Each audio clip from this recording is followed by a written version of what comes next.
Alright, so just received the SmallRig Dual Handle Kit for Ronin S, and I want to see if it actually fits on the SC. So this is what you get. This is the connector, two metal rods that are necessary for the two handles. And the nice thing about those handles are on the bottom you have 4 screws to connect stuff, and even on the top or the bottom, depending on how you mount those, you have also screws to connect monitors, microphones, accessories, magic arms, whatever.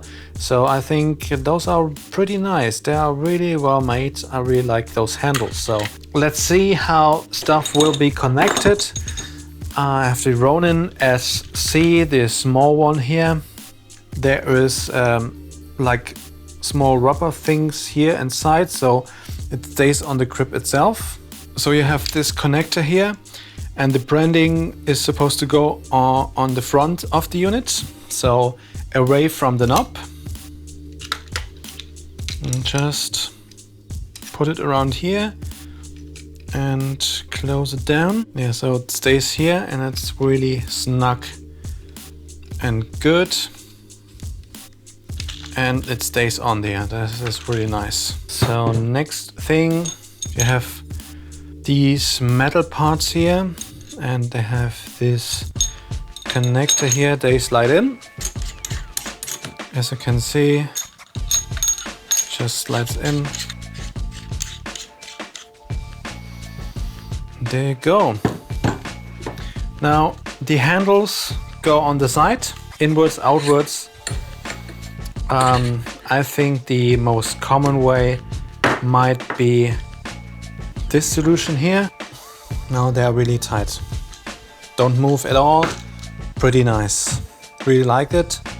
And it fits for the Ronin-SC perfectly. Now a trick is to move this actually down, to have it connected down here. So now I have it down,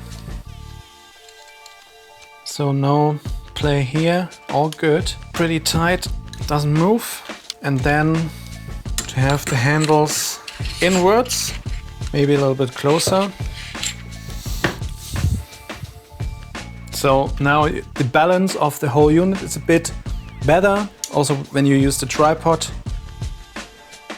this thing is a little bit more balanced. Also, you still can have it like, use it this way, you know? Still use the joystick, have a different two-handed grip. You even could remove this handle if you need, the second one, but then again, for certain shots, it's better to have a wider grip or hand. So yeah, I really like this setup. Now you have a little bit more flexibility, what hand you use with what, and how you can still reach the knobs and stuff like that, and have it balanced better in terms of how the whole system moves. It also can go undersling, pretty nice. Yeah, I think this is the setup that I like. There you go.